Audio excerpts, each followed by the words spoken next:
Bismillahirrahmanirrahim. Alhamdulillahi rabbil alamin.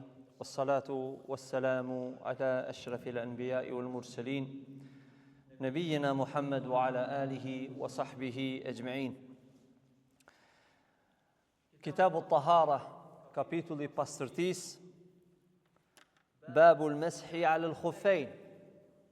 Tema ka të bëjë sonte me dhënia mes mbi khuffayn.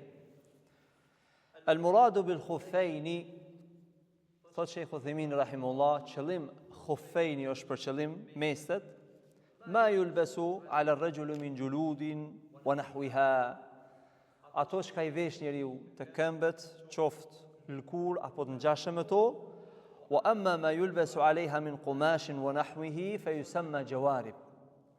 Ndërsa çdo gjë tjetër që mbeshet, pra që përgatitet për këmbët, siç janë pra nga pelhura, ku përfshihen të gjitha llojet e çorapëve, pra yusamma fal jawarib, pra mërtohen jawarib.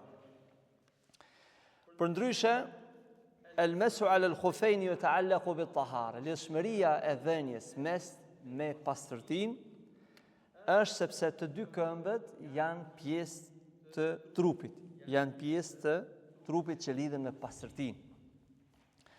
Pra është diçka e ligjshme, dhënia meste, me Kur'an, me sunna dhe me ijma as-salaf, me konsensus salafit. Walam yukhalif fi hadha illa ar-rafida. Nuk e kundërshtojnë dhënien e mestit përveç rafidit. Rafida. Dhe fjala e tyre, rafida, që thonë nuk bën me dhon mes, kjo nuk e prish konsensusin e musliman. Pra kur themi ka ijma, bëhet fjalë ijma ahli sunna. Ijma ahli sunna. Nëse një mesele kundërshton Imam Ahmedi rahimahullah, apo Imam Malik, apo Sufjaneni, apo Auza'i, kështu më radh imam të sunetit, nëse kundërshtojnë një mesele, atëherë nuk ka ijma. Por duhet vështrohen argumente, ato pasohet suneti, argumenti. Ndërsa, kur thuhet ka ijma, këtu nuk përfshin rafidat, apo xehmit, apo fraksionet të tjera. Ka ijma të selefit lidhur me këtë çështje. Më vonë do të përmendim po ashtu këtë pjesë të kundërshtimit të rafidave. Argument nga Kurani është Allahu subhanahu wa ta'ala ka thënë: o ju të cilët keni besuar, kur të ngriteni për të falur namazin, lajeni fytyrën e juaj, duar deri tek bryrat, dhe jepni mes e kokave të juaj, dhe wa arjulakum ila al-ka'bayn, dhe jepni mes deri tek nyjet e këmbëve, ila al-ka'bayn. Por këtu përfshihet larja e këmbëve, sepse pra mendimi apo leximi i saktë është që jepet kuptimi që lahet lani këmbët. Ndërsa rafidat janë ata cilët e devijojnë dhe mundohen me marrë këtë argument që duhet më jep mes këmbëve e jo më jep pra mes çorapave apo mesteve. Por sido që të jetë, ne kemi qartë nga suneti i pejgamberit alayhi salatu wassalam, prandaj فنرجع إلى فعل الرسول صلى الله عليه وسلم في تنزيل الآية بقراءتيها على ما كان يفعل عليه الصلاة والسلام. Si e kuptojmë në këtë ajet, ashtu si ka vepruar pejgamberi alayhi salatu wassalam. E si ka vepruar pejgamberi alayhi salatu wassalam, i ka la këmbët e tij. Kur ka marrë abdes, pejgamberi sallallahu alaihi wasallam i ka la këmbët. Pra, ata të cilët argumentojnë me këtë ajet që duhet më jep mes këmbëve pa çorap, edhe marrin bukfalisht, edhe përkthejnë atë formë, ja devijojnë kuptimin, atëherë ne veprojmë sipas asaj që ka vepruar pejgamberi sallallahu alaihi wasallam. Çështja tjetër, e kemi një argument nga Kurani, nga hadithi pejgamberit alayhis salatu wassalam, që është, si më thon, bazë e kësaj teme. Anil Mughira ibn Shu'bah, transmetohet nga Mughira ibn Shu'bah, të këtë thënë: Kuntu ma'a an-nabi sallallahu alaihi wasallam, kam qenë me pejgamberin alayhis salatu wassalam në një udhtim. Fatawadda'a, dhe ka marrur abdes. Fa ahwaytu li anzi'a khuffayhi, jam për ulur që mja hek pra ato khufejhi, qërapt apo mesët e ti, faqale, ka thënë, da'huma, lej ato, fa inni adkhaltuhuma tahiratain. Sepse unë kur i kam veshur ato, kam qenë me abdes.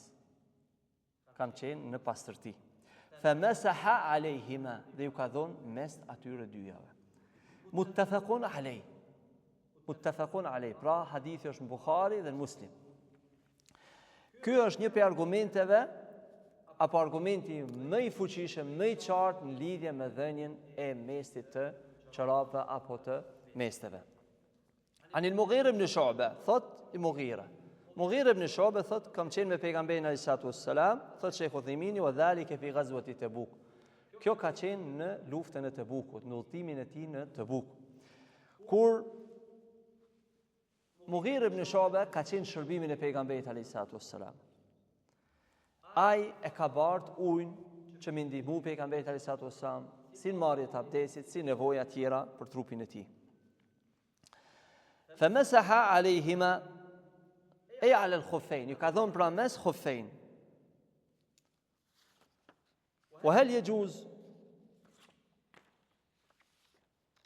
Kjo është argument, po ashtu në lidhje me këtë e kemi edhe një fjalë të Imam Ahmedit që mos ta harrojmë, lidhje me dhënien e mesteve. فهو متواتر في هذا. قال إمام أحمد كثني إمام أحمدي ليس في قلبي من المسح شيء. S'kam asnjë dyshim, as sa më të voglin në lidhje me dhënien e mesteve. Pra, asnjë dyshim nuk e ka pas Imam Ahmedi që është e ligjshme, a duhet më dhon meste apo nuk duhet më dhon meste. Sepse dyshimet vijnë nga shejtani. Dhe shejtani mundet me të bëvë zvese dhe me të shti dyshime. Me të shti dyshime në çështjet e ibadetit. Prandaj, për këtë e ka evituar çdo dyshim Imam Ahmedi dhe ka thënë: "Leysa fi qalbi min al-mashi fi shay'un fihi." Sepse janë ardhur 40 hadithe. 40 hadithe kanë ardhur nga pejgamberi sallallahu alaihi wasallam dhe shokët e tij që e dëshmojnë se pejgamberi alayhis salatu wassalam ju ka dhënë meste.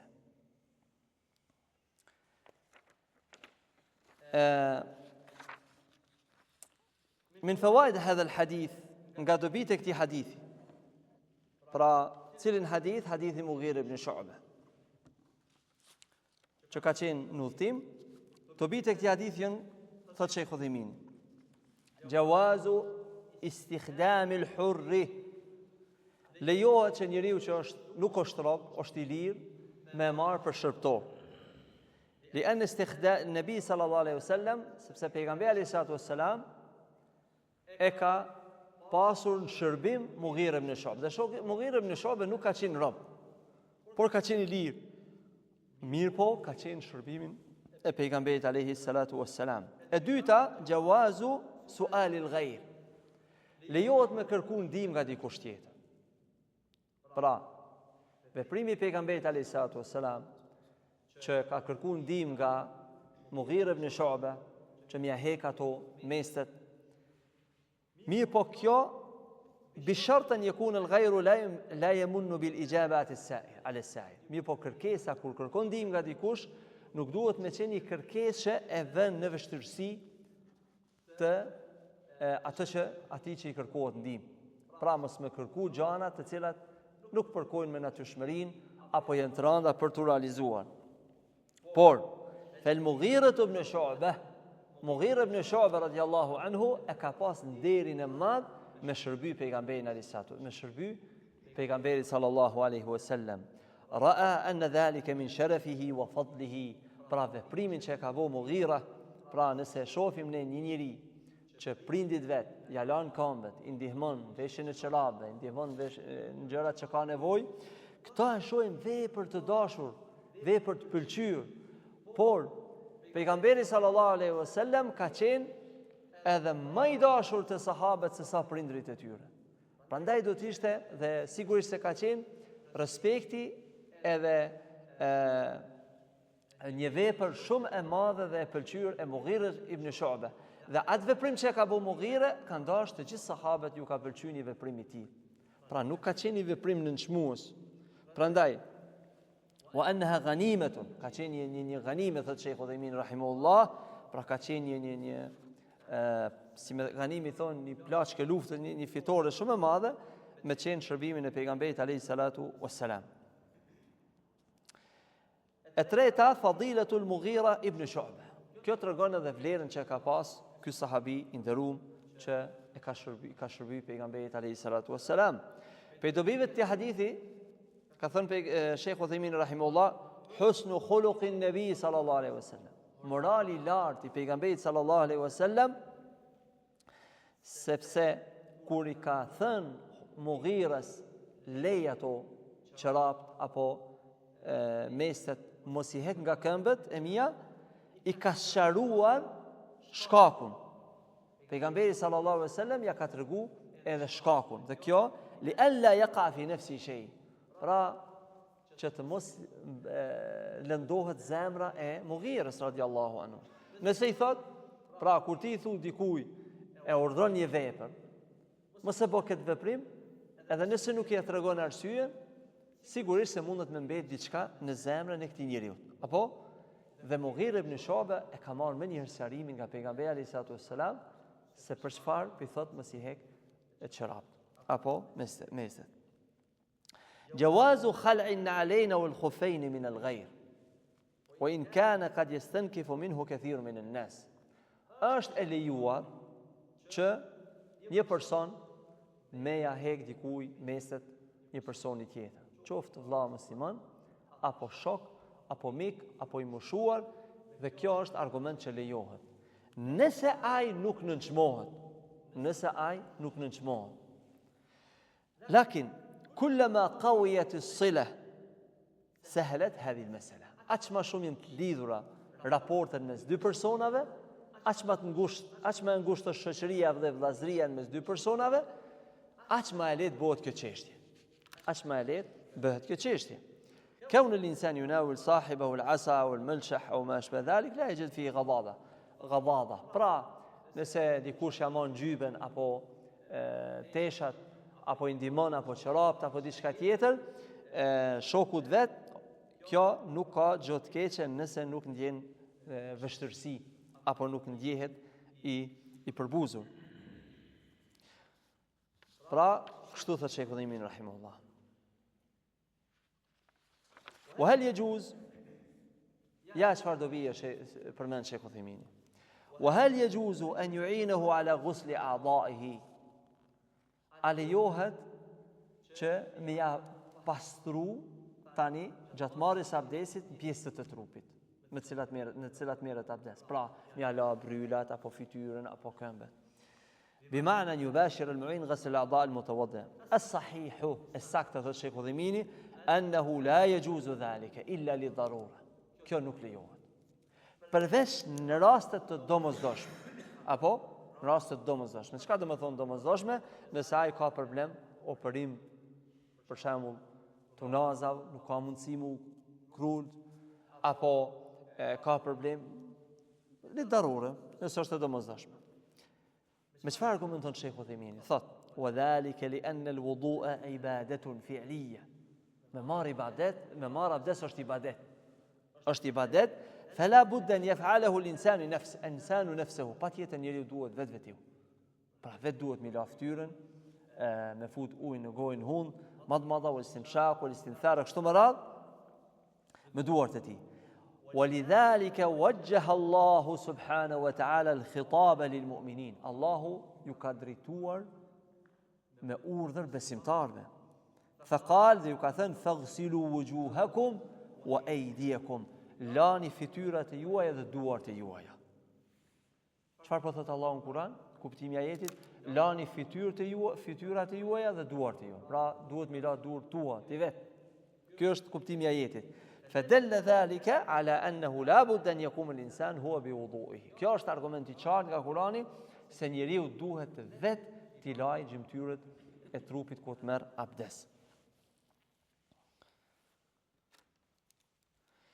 الإشارة إلى أنه لا يمسح على الخفين إلا po ashtu për dobive më të rëndësishme në këtë hadith është se nuk bën të marrim mes nëse nuk i kemi çorap, nëse s'kemi pasur abdes me herët.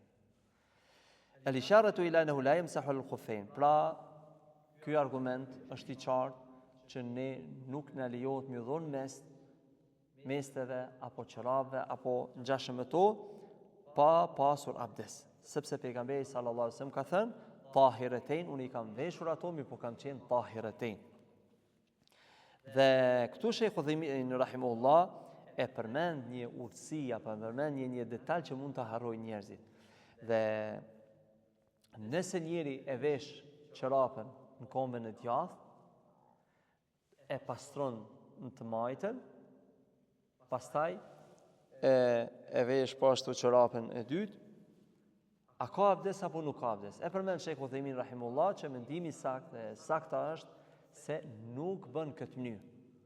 Se pejgamberi sallallahu alaihi wasallam i ka përmend të dyart, pasi që ka thënë i kam veshur kur kam qenë me abdes. Pra, këtu duhet me pas kujdes zakonisht në të ftohtë. Kur është më ftohtë, njeriu apo në momente kur lanjën në kom, e vesh çorapën, pastaj e lan komën tjetër. Kjo nuk lejohet. Për çfarë? Sepse ti pa përfundua abdesin, ende s'ki marr abdes, se pa u la një komba e dytë, pa u la e majta, ti nuk e ke përfundua abdesin. Kështu që e ke vesh djathën duke mos qenë i pastër, duke mos pasur abdes. Është për qëllimi. Prandaj, këta përmend Sheikh Uthaymeen rahimullah që mendim të saktë. An al-mas'a ala al-khuffayn afdal min al-ghusl. Ka ky hadith kuptohet, ama pyetje logjike, ama mirë është më dhon mes apo mi la kom. Cila është më mirë? Sepse shpesh herë i shohim njerëz edhe kur është ftohtë shkon edhe i pastron me ujë të ftohtë. Edhe thot më mirë thot me marr abdes.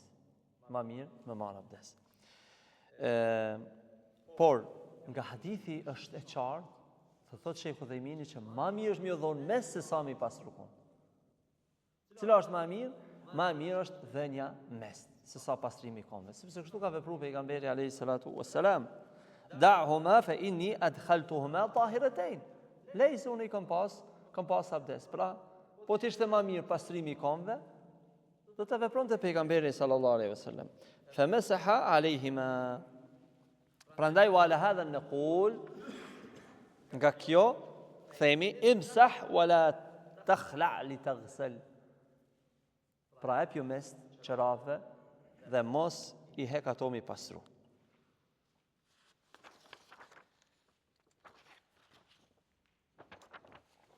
أن المسح على الخفين يكون مسحا عليهما معا. dhënia mes pra يكون عليهما معا. Të dyja i pet mes të dy këmbëve. ولم يذكر أنه بدأ باليمين. Nuk është përmend që ka fillu pejgamberi sallallahu alaihi wasallam me anën e djathtë. Pra si duhet të hapi mes? A duhet filloj me djathtën apo me të majtën apo për një herë? E përmend Sheikh Uthaymeen rahimahullah fa ala hadha yakun al-mas alayhima jami'an bil yadayn. Pra me dy dur duhet mi dhon mes. Dhe duhet pak, si me thon, asl me qata nadhar në tertib. Pra فالأفضل أن يبدأ باليمين قبل اليسرى لأمم disa thon se më mirë është me fillu me djathtën pastaj me të majtën, se kështu ka thënë Aisha radhiyallahu anha, është hadith që pejgamberi sallallahu alaihi wasallam kanë yujibuhu at-tayammunu. Pejgamberi sallallahu alaihi wasallam ka pëlqyer çdo herë me fillu nga djathta, fi tana'ulihi wa tahurihi wa fi sha'ni kulli. Pra kur i ka vesh kputucet, kur ka vesh teshat e kështu me radhë, ka fillu nga djathta. Mesela. Por në përgjithësi me dy durt ju jap mes nga fillimi i gishtrinjeve deri tek pra fillimi i kërcirit. والمسح thot sheikhu لم يذكر في هذا الحديث كيف يمسح ولا في أي موضع يمسح فنقول إن المسح إنما هو على أعلى الخف كما ستي إن شاء الله. Pra, dietarët e kanë përshkruar bjen el-insan yabullu yadahu bil ma. Njeriu e merr dorën e tij, pra e prek me ujë, thumma yamurruha min atraf al-asabi' ila as-sahk. Siç e përmendëm, fillon nga fillimi i gështrinjeve deri tek fillimi i kërcirit. Wa takun al-asabi' mufriqa, dhe gishtat me qenë pak të ndarë, jo kështu të mbyllur, mirë po me qenë të ndarë. Fe idha kanë mufarrika kanë ausa, sepse kur janë të ndarë gishtat, është edhe kap pjesën e këmbës më mirë. Nga dobi tjera që i mësojmë nga ky hadith, thot Sheikh Uthaymin rahimullah, yusru sharia wa suhulatuha, lehtësimi i shariatit është lehtësim. Haythu inna Allah ta'ala lam yujib 'ala al-ibad an yakhla'u wa yaghsilu. Allah nuk e ka bëu të lishëm që çdo herë, pra nuk e ka bëu të lishëm që mi hek, mi la këmbët pastaj mi vesh. Li'anna dhalika mashaqqatun fi an-naz'i wal-ghasli wal-labs. Kjo është e vështirë. Dhe ne e shohim në udhim sa lehtësim është kur kemi meste. Falihadha rukhisa lil-insan, për këtë është lehtësuar për njerëzit, sepse pejgamberi sallallahu alaihi wasallam ka thënë inna ad-dina yusr. Feja është lehtë. Feja është lehtë. Thot një mesele këtu Sheikh Uthemini, idha labasa al-khuffayn ala taharati tayammum. Nëse ke marrë abdes me tayammum. Pastaj, fa hal yamsah alayhima inda wujud al-ma? A duhet mi dhon mes kur tepet mundësia me pas pak ujë? Al-jawabu la. Përgjigja është jo. La yamsah alayhima, nuk japet mes. Sepse kështu urtësia e tayammumit lidhet vetëm me fytyrën dhe me dy duart. An al-mash yakunu ala al-mutlaq al-khaf. Pastaj dobi tjetër që përmend Sheikh Udhaymin rahimullah, an al-mash yakunu ala al-mutlaq al-khaf. Fama sumiya khaffan jaza al-mash alayhi walau kana fihi kharuq aw shuquq. Dhënia meste apo kushtet e mestet është me qenë që ta mbulon komën përgjithësi.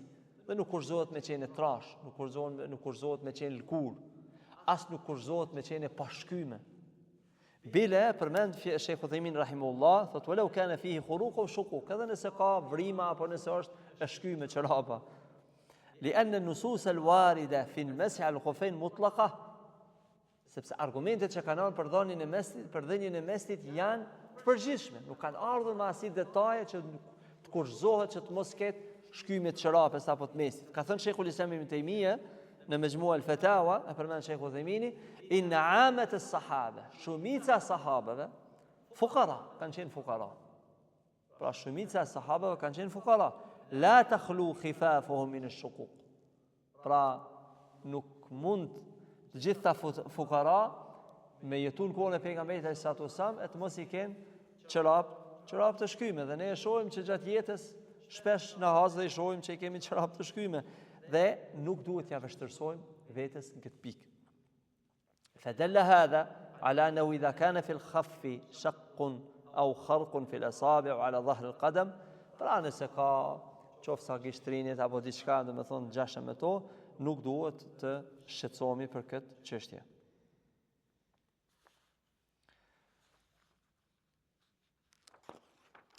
وللأربعة أنه المغيرة إلا النساء أن النبي صلى الله عليه وسلم على أعلى الخف وأسفله.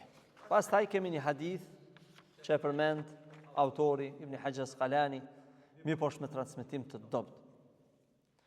Ku thot, ka thënë pejgamberi alayhi salatu wassalam, أن النبي صلى الله عليه وسلم transmetohet nga Mughira, mirë po kjo është hadith i dobët, masaha a'la al-khuffi wa asfalahu.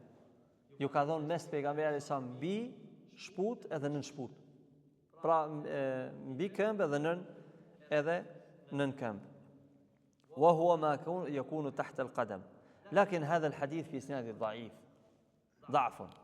Sepse mirë po në këtë hadith ka sinxhir të dobët.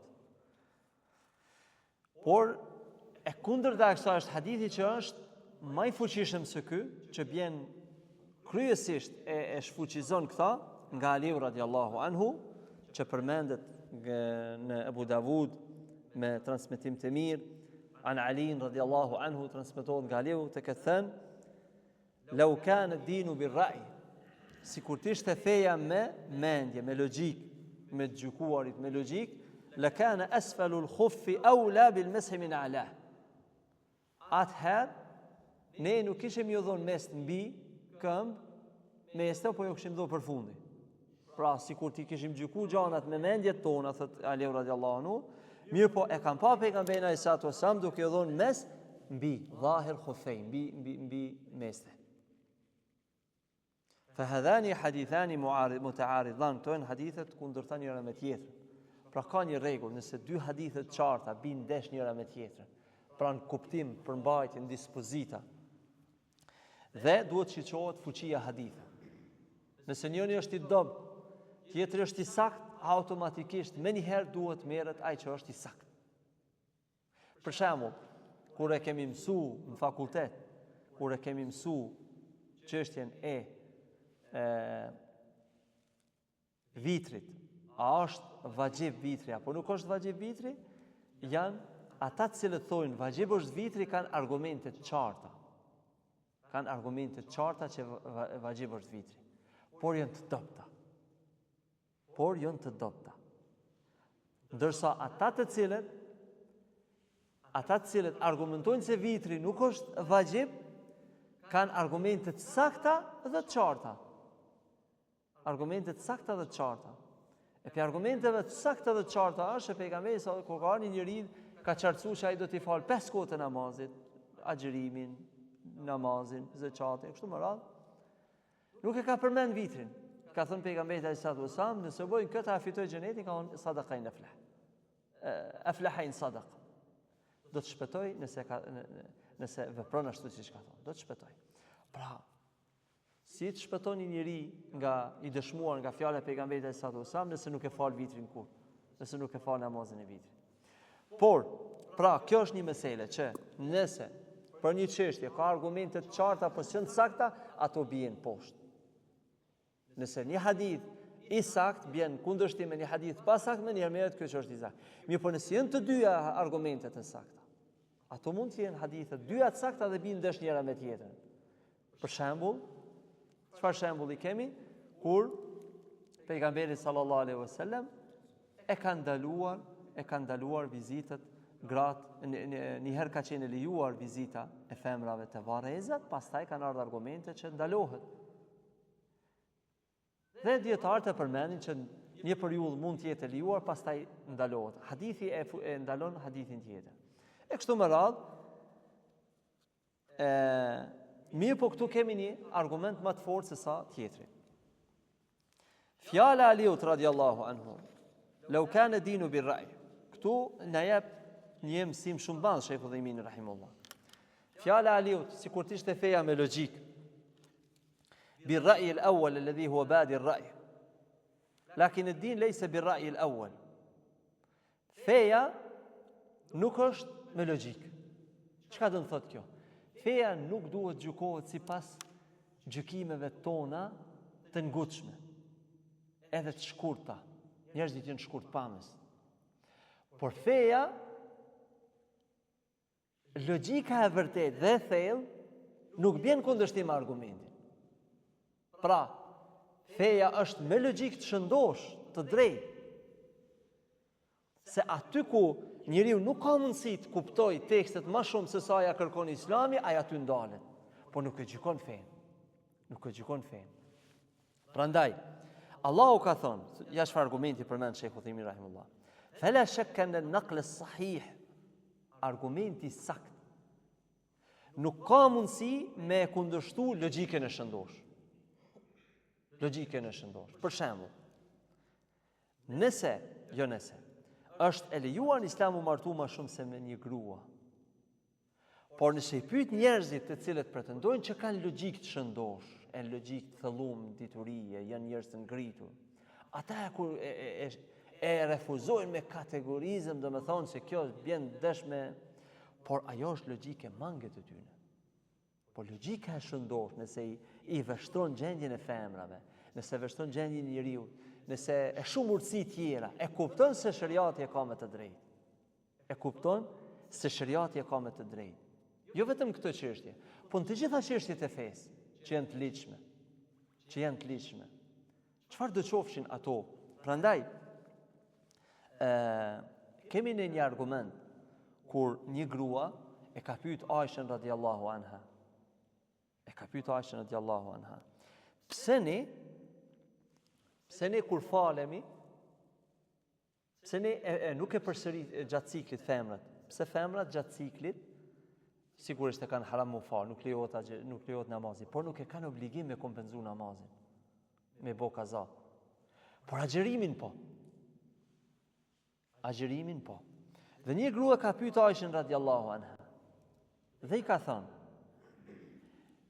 pse pra ne kompenzojmë agjerimin po jo namazin?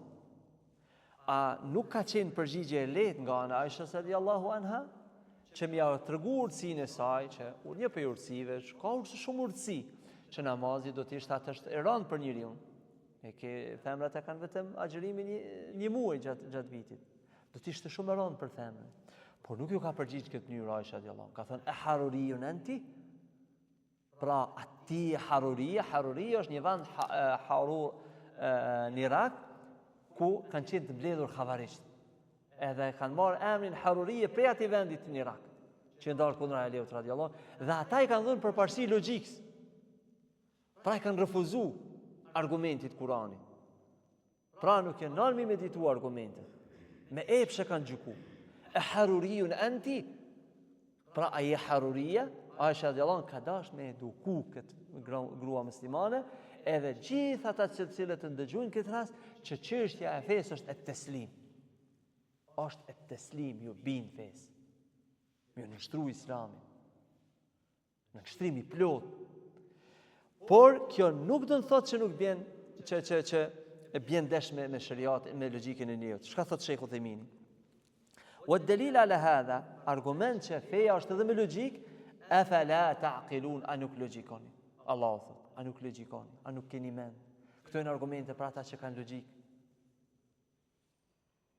Pra, nëse shohim kuptimin që e ka pas Sheikhul Islam Ibn Taymija, për të gjitha çështjet, me ato që argumenton, sjell urtësi. Argumenton edhe sjell urtësi për çështjet e Islamit. Pra tregon logjikën e shëndosh. Logjikën e shëndosh që e ka muslimani. Pastaj thot Sheikhu Dhemini, wa inna alladhi yukhalifu ash-shari'ata mukhalifun lil-aql. Ai që kundërshton shariatin e kundërshton logjikën e njeriu. Ma gjeni mu, jo mu, por gjithë secilit njeri. A mund ta sjell dikush një argument, diçka që e ka bot liçëm Islami dhe është e dëmshme për njeriu, apo ana sjelltas? Ata që e ka bo Allah haram me qenë i dobishëm për njerëzit. Sa mashtrohen njerëz sot për kamatën? Pra mashtrohen, mendojnë që kamata është i ju jep njerëzve sukses. Por ata janë të vërbuar. Ata nuk shohin rrezikin e kamatës. Pra nëse i thua, a lejohet parat me fajde? Pra më marr me fajde, thot jo, parat me fajde, kamata është parat me fajde. Pra njëjtë është. Në esencë është një. Apo shumë harame tjera. Çfarë thot Sheikhu Dhemini rahimullah? Lau kana dinu birrej, sikur t'ishte feja me mendje, me logjik, e ka për qëllimin me ato logjikat e ngutshme. Lakana asfalu al-khuffi awla bil-masi min a'la. Pra, po t'jepni njerëzit përparësi logjikave të tyre, perceptimeve të tyre, atëherë kishin më dhënë mes për fundi kombës e jo përsipër. Në shput. Pse? Kështu shumica e njerëzve fillojnë gjykojnë me gjykime të ngutshme. Lakin ad-dinu yakunu bil-aql muta'ammiq ar-rasikh al-muta'anni.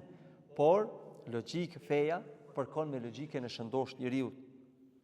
ولذلك تجد أكثر الذين يبنون أمور على بادي رأي يفسدون أكثر مما يصلحون. Pra shumica që japin përparësi mendjes së tyre, ata do të thonë bëjnë dëme më të mëdha.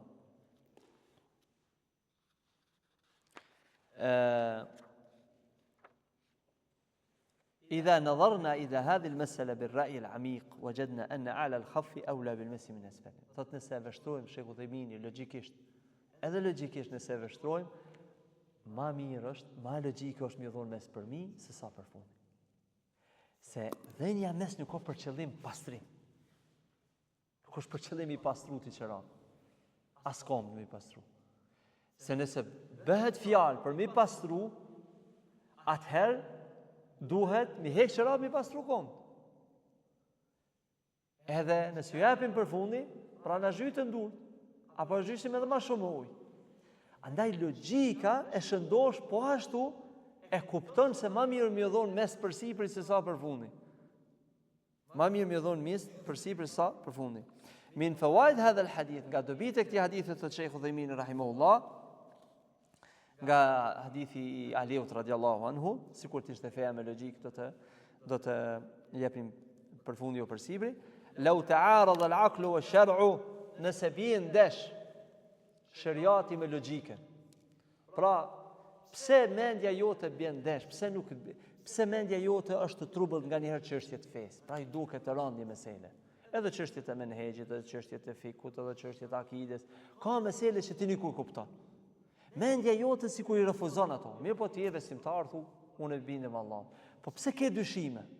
Sepse ty të këti janë dy mungesa. E para, të mungon dija. Nuk i dijet hapur. Nuk i dijet madhe. Ke shumë pak dituri. Sa ke lexuti nga literatura islame? Sa tefsiri ke lexu? Sheikh bin Baz rahimahullah më shumë se 20 herë ka lexu Sahih Muslim. Na një herë në jetë se lexojmë ato.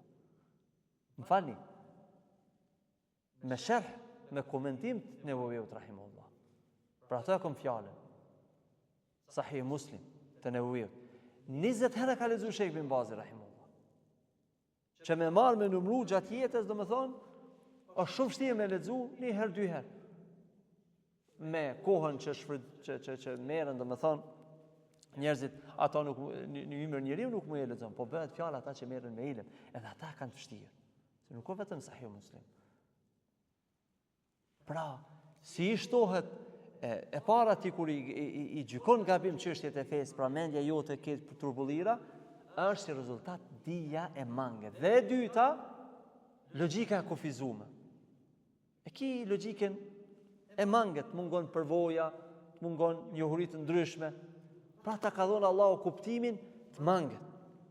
Sheikhul Islam Ibn Taymija rahimahullah është ngrit natën ka bëu dua për një meselë që s'ka kuptuar. Sheikh Uthejmini rahimahullah në Sharhul Mumti thotë këtë meselë unë kthej atë Ibn Taymija, e bëj taklid. E pasoj. S'e kupton Sheikh Uthejmini rahimahullah. Pra kjo është aleikum selam. Pra këto dy defekte janë që njerëzit kanë dyshime në çështjet e fesë. Pra, jo dyshime, mirë po mendja tyre nuk mund ta perceptoj. Për shembull, sa njerëz dyshojnë pse shumë parajmërohet për pasues të bidatit. Dhe më thonë e kanë mendjet edhe njohuri, e kanë të manget në Kur'an edhe në Sunne, edhe dyta nuk e kanë logjikën e shëndosh. Sepse ti zemrohesh pse flitet për një person edhe parajmërohet për një person, e nuk zemrohesh që të thehen parimet e Islamit. E në thymin atyre parime vihet një gjakderje shumë e madhe, një rrëmuj shumë e madhe. Pra njerëzit që janë të shkurtpamës. Pra, lau ta'arada al-aqlu wa shar'u, nëse bien ndesh logjika dhe shariati, fal wajib taqdim ash-shar'. Është obligim i dhënë përparësi shariatit. Walakin taqaddama lahu, mirë po. Si shtam më herë thotë Sheikh Uthejmin rahimahullah, la yumkin. Asnjëherë. Abadan. Asnjëherë la yata'aradu. La an yata'arada ash-shar'u ath-thabit. Asnjëherë nuk bjen ndesh argumenti i sakt i shariatit wal aql as-sarih. Edhe mendja shëndosh e njeriu. Mendja shëndosh e njeriu. Isnadu al-ahkam ash-shar'iyya ila man lahu at-tashri'u. أن المسح على الظاهر وليس على الباطن. Pra mes duhet më jam në anën e sipërme. وظاهر الحديث على ظاهر خفيه.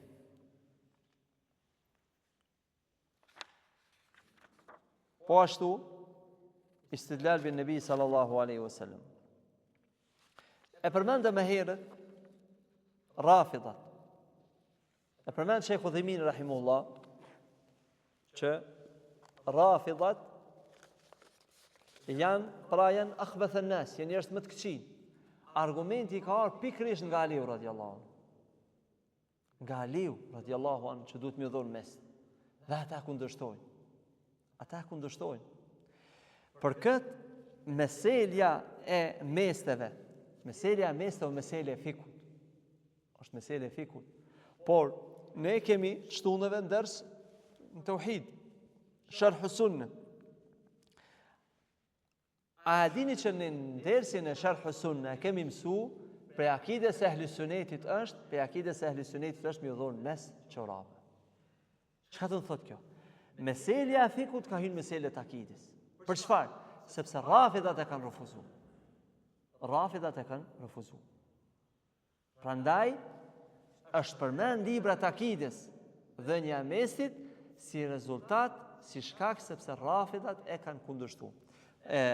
Ndërsa meselja tjetër që përmendet lidhje me meset, an Safwan an ibn Asal, transmetohet nga Safwan ibn Asal, قال كثت كان النبي صلى الله عليه وسلم يأمرنا إذا كنا سفرا نقرنو pejgamberi عليه الصلاة والسلام kur kemi qenë në udhtim ألا ننزع خفافنا 3 أيام ولياليهن. Na ka thënë që mos mi hek qerapt apo meset 3 natë 3 ditë. Illa min janaba, përveç nëse bëhemi gjunub. Walakin min ghait wa bawl wa nawm.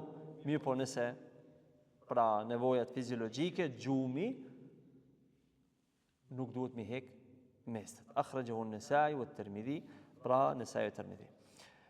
Fjala kana nabi sallallahu alaihi wasallam ya'muruna, na ka urdhëruar pejgamberi alayhi salatu wasallam kur kemi qenë safran, në udhtim.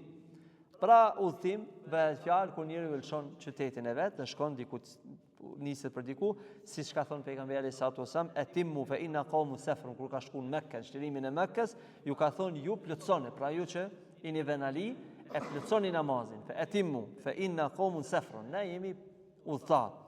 Safrun. Dhe ep një dëmi Sheikh Udhaymin rahimullah, fjala safar do të thot istisfar, el isfar wa huwa al-bayan wal wudu. Pra ku njeriu del dhe ekspozohet, pra shfaqet, apo një vend e përmendet që safar është për asaj që zbulim, sepse në udhtim i nxjerrën cilësitë e njeriut. Pra ti mund të shoqërohesh me një njeri, mund të rish disa kohë me to, por kur merr udhtim gjatë me to, ja kupton natyrshmërinë. E kupton çfarë mentaliteti ka. A është njëri i kutshëm, a është njëri i ashpër, a është njëri besnik, a është njëri euforik, a është njëri i besës, a është njëri atlen njeriu mbalt, a është njëri i hareshëm. Ja mëson tabiatet, ja mëson cilësitë në udhtim. Për këtë në udhtim do të thonë janë zbuluar shumë njerëz se çfarë karakteri kanë, çfarë edukate kanë, çfarë cilësie kanë, edhe mëson atë për këtë esfer, pra në udhtim nxjerrën cilësitë e njerëzve.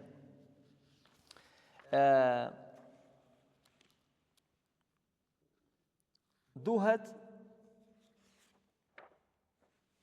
në udhtim, ndërsa kanë ardhur argumente që nëse je venali duhet 24 orë. Për kur të fillon mesi nuk fillon prej veshjes së çorapa apo mese, po prej momentit që të jepet mes.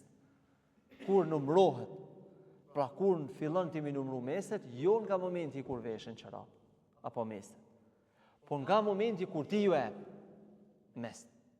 Pra nisesh në udhtim, edhe i ke bo 7 orë, i ke pas të veshura dhe me thonë, jo nga momenti kur je nis, por nga momenti kur ti ke fillu me dhon mes. Nga momenti kur ti ke fillu me dhon mes. Pra, ke prish abdes, pastaj ju ke dhon mes, nga këtu fillon numrimi i kohës. 33 net për udhtarin, ndërsa për atë është vendali 24 orë. Kjo ishte për sonte, wa sallallahu wa sallam ala nabina Muhammed wa ala alihi wa sahbihi ajma'in.